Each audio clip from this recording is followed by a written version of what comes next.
I don't think there's anything creative about the Steam Deck other than the fact that it's just gonna make Steam more money. Back in the day, like, my house had this really big CRT computer. I would play Half-Life when my mom would go out and buy stuff. So she would go to the supermarket and I was supposed to be doing my homework and I would like boot up Half-Life and play it. The thing is, when I hear her car pulling up in the driveway, remember like computers back in the day, they don't shut down quick. They take time to shut down. My mom was gonna come upstairs and find me actually playing games instead of like studying. So I had to pull the plug every time I couldn't shut it down quick enough. And I felt like so guilty because I really loved that computer. I played like so many games on it. That was like my Half-Life story, man. So bit by bit, I would complete the original Half-Life that way. And this was like way back when, right? I think this was like probably like either 1999 or 2001. I don't remember. I was around when Valve was the company. Like when I was a kid and I wanted to like get into the gaming industry, Valve was definitely one of like my wishlist companies to work for because I've always been a big fan of all their stuff. And it just feels so sad with like, you know, what's happening with Valve right now. They're not producing any more games. All their talents have left them, including like the original team that made the Half-Life series. And it sucks, man. And I can't look at Valve the same way anymore. I mean, I can look at their games as a legacy. I mean, they announced the Steam Deck recently, you know, like the portable, like their own version of like the Nintendo Switch, but they don't release a game with it. So imagine Nintendo Switch releasing the Switch without Breath of the Wild. That's what Valve is doing. Valve has like so much other content from other developers. They're like, hey, we're just gonna create the platform, but we don't have to release like a launch title for it. All they were showing was Portal 2. Like, come on, motherfucker, like at least like give us Half-Life 3. You have so much money that you don't even have to take care of Steam. Steam will take care of itself. You can just hire the right people to just make sure everything is running smoothly. You know, you make sure developers get their paycheck and whatever. Imagine with that money, man. Like Steam has probably more money than any other developer in the industry. You can make a game, any kind of game come true. Why wouldn't you want to make a game? V2 says maybe they sold out, too much money stifles creativity, and people start to focus on profits, shareholder happiness, and so on. I guess so. You know, I guess, you know, when I had this discussion with my friend actually said the things that you're saying, V2. Even if they have so much money, they gotta answer to their shareholders and their people and tell them like, hey, you know, we're gonna do this thing and, you know, we might take a loss. I don't know, man. I guess they did sold out, but it just feels sad that a company like Steam, you know, with all the resources that they have, is not gonna push out any more content. I guess like, you know, maybe the things that I'm really happy about is like the Steam Deck. They're kind of like broadening their platform. You know what I mean? They're kind of making Steam available outside of the PC experience. So they are going down the Nintendo Switch route, but at least I have respect for Nintendo making some new content, right? They're making like Breath of the Wild 2, you know, they make like Super Mario Odyssey, you know, Luigi's Mansion, you know, Pokemon games. It's like Valve can't even make one game. How many years has it been since their last original game? Bro, I'm so disappointed in Valve. You know, I can only imagine like a lot of people just like me who grew up playing Valve games that wanted to work in the studio kind of like cross their name off the list because they don't make games no more. All right, let me just Google this. I want to see who is the majority shareholder of Valve. Wow, Gabe Newell is the majority owner. He owns 50% of Valve. Total equity of 10 billion. Jesus Christ, man. So Gabe Newell is still the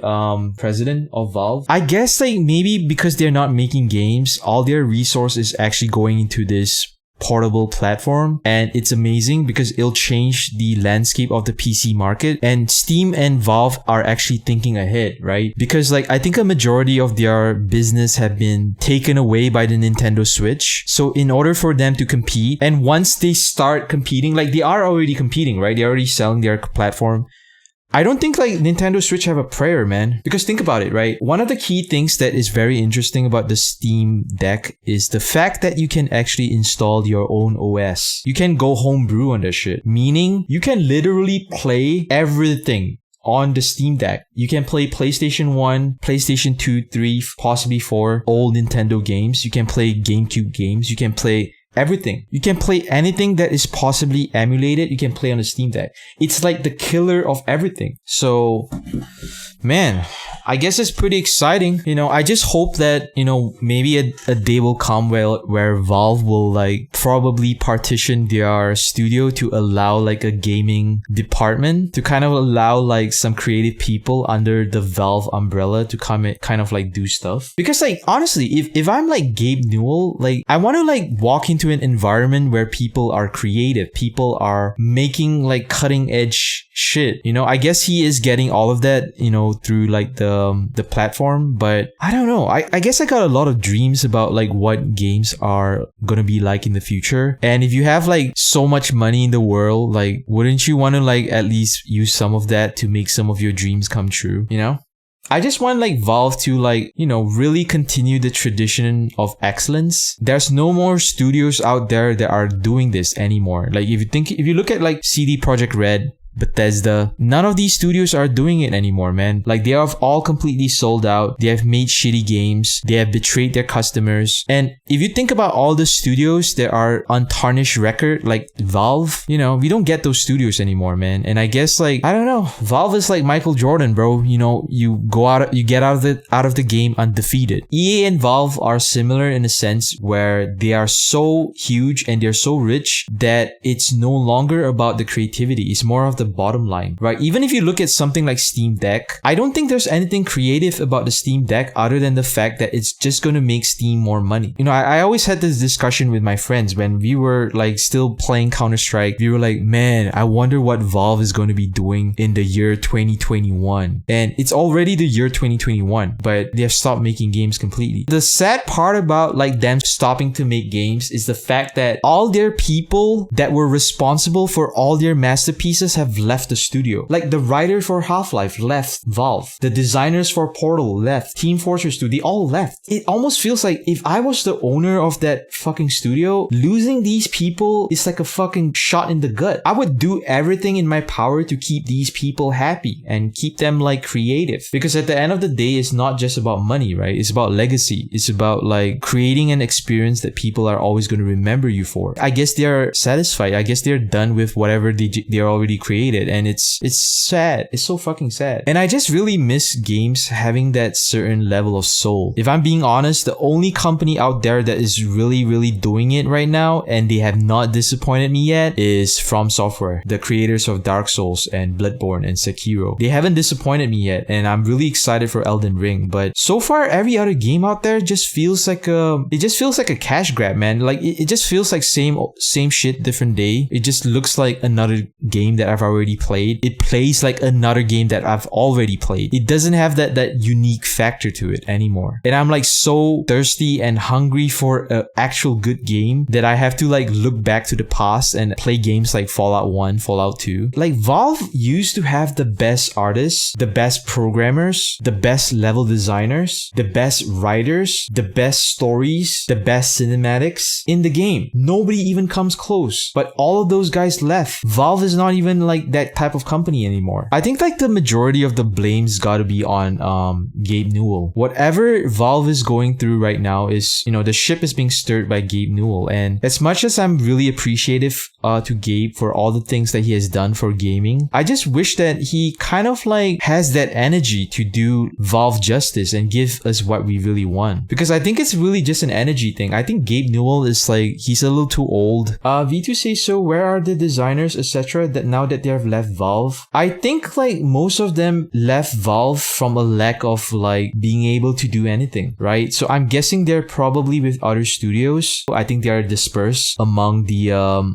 other studios in the market right now. So it just feels really sad, right? Because it feels like Valve is like an all-star team. It just feels like an American all-star team, and it has all the best players, and they have like all the money, all the potential. They don't have a lot of risk because, you know, they can take that shit, and they are no longer together. Think about like the best sports team ever, and you take all the best players and trade them away to another team. It's almost like Valve was like the Chicago Bulls, man, when Michael Jordan was playing. Fucking undefeated, man. 6 6 NBA Finals, 6 MVP trophies for MJ, 6 wins. It literally is a brain trust. Like everything that made Valve great wasn't so much about their platform. It was the games. Valve wouldn't have the money to make Steam if they never release Half-Life, Portal, Team Fortress 2. They took that money and they made this platform and they stopped making games. So the brain trust is finished. I guess like the brain trust behind Steam is probably still there, but the brain trust behind the gaming division is gone. I guess like you gotta look for a company that's still hungry to make beautiful games, man. And right off the top of my head, I can't think of a company like that. Every company that makes games today are kind of flawed. If you think about like Capcom or Squeenix, Bethesda, CD Projekt Red, like every big company out there are like, I don't know, they're not like doing it for me right now. And even like indie games are so whatever, man. If I go to the store, every indie game kind of looks like a Hollow Knight. Kind of looks like that side scroller thing. You're just moving right to left, left to right,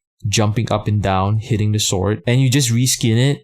You call it a different name and people are just gonna buy it. I don't like games like that, man. There's not something out there that can do it for me right now. The Valve that we all grew up to love and the one that we treasure and remember does not exist anymore. Like the Valve that we are getting today is a different Valve, man. I guess like Gabe Newell is still the same. I just don't know why nobody's asked him yet. Like, hey bro, don't you like games? Don't you want to make another game before you die? The way I look at Gabe Newell was the way I look at like all these amazing other creators in other industries, right? I look at Gabe Newell the way I look at Hayao Miyazaki. And that guy is like really, really old, but he's like rushing to try to make another movie, right? Every time he says he's going to retire, he comes out of retirement and he makes another Spirited Away, Totoro, The Wind Rises, all that good shit because he wants to make shit. Like even a filmmaker like Quentin Tarantino. And I kind of put Gabe Newell in that same category of like creators that like, you know, he will continuously make games that will define his legacy because of how polished and quality they are, but he's no longer in that thing anymore, man. And my real question is, if he's not creating anything like that special and it's all about the money, if it was me, I would just take the money and go, man. I would take the money, I would buy a house in like, you know, Hawaii and I would just live there. But Gabe Newell is still with Valve. He's the majority owner of Valve. He owns 50% and he has to get up every day and go to the office. And imagine in these 10 years, every single day when he goes to the office, is it as exciting, you know, just maintaining this behemoth of a platform and not creating any games? If I was that guy and like money does not define me anymore and I want to like do stuff with my life, I want to create something, man. I want to create like a game that people will enjoy. Yeah, man. Thank you guys for hearing me rant, but if you enjoyed my content, make sure you comment, like, subscribe, all that jazz. Check out my Twitch on OatsCurryTV and I'll catch you guys in the next video.